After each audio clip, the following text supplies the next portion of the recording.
ফুরফুরা শরীফে কংগ্রেসের প্রতিনিধি দল আবু বকর সিদ্দিকের প্রয়াণ দিবসে ফুরফুরা শরীফে প্রদেশ কংগ্রেস সভাপতি শুভঙ্কর সরকার সহ রয়েছেন অন্যান্য নেতৃত্বরাও। এ বিষয়ে আরো বিস্তারিত জানবো, আমাদের সঙ্গে রয়েছেন প্রতিনিধি পাপ্পু। কি জানা যাচ্ছে আজ সেখানে কারা কারা গিয়েছিলেন, মূলত এই প্রতিনিধি দলের সেখানে যাওয়ার উদ্দেশ্য ঠিক কি?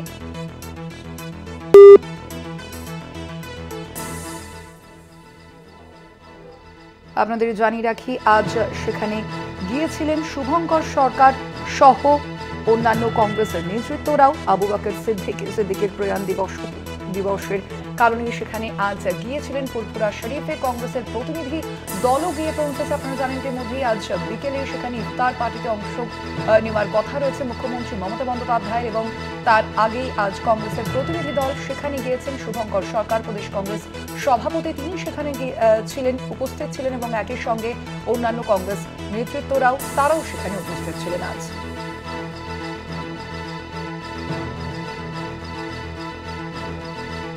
ফুরফুরা শরীফে আজ কংগ্রেসের প্রতিনিধি দলও গিয়ে পৌঁছয়। আরো বিস্তারিত জানবো, ফোন লাইনে রয়েছেন প্রতিনিধি পাপ্পু সাঁতরা। পাপ্পু, আজ কংগ্রেসের প্রতিনিধি দল তারা কখন গিয়ে পৌঁছেছিলেন এবং তাদের সেখানে যাওয়ার মূল উদ্দেশ্য কি ছিল জানবো। একেবারেই সন্ধানে দেখো, কংগ্রেসের প্রতিনিধি দল কিন্তু ফুরফুরা শরীফ এবং তারা যেহেতু আজ গুরুত্বপূর্ণ দিন ফুরফুরাতে আবু বকর সিদ্দিকীর যে প্রয়াণ, সেই প্রয়াণ দিবসের দিনে তিনি এসেছেন এবং তিনি এই ফুরফুর মাটিতে কিন্তু প্রথম আসলেন এমনটাই জানাচ্ছেন। তার কারণ তার সাথে যিনি ছিলেন তিনি হচ্ছেন পশ্চিমবঙ্গ প্রদেশ সরকার ছিলেন, তার সাথে ছিলেন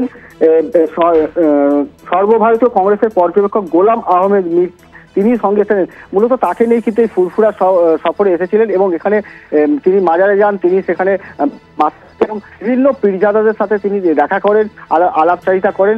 এরপরে তিনি এখান থেকে কিন্তু বেরিয়ে যান। তিনি কিন্তু এখানে যেটা এসে যেমনটা দাবি করে যান যে ফুরফুরা একটা ইতিহাসের জায়গা, সেখানে বারবার তিনি এখানকার নাম শুনেছেন, ইতিহাস ইন্টারনেটের জগতে, টিভিতে বিভিন্ন জায়গায় শুনেছেন, কিন্তু তার সরাসরি কিন্তু এখানে আসার তার কোনো সৌভাগ্য হয়নি।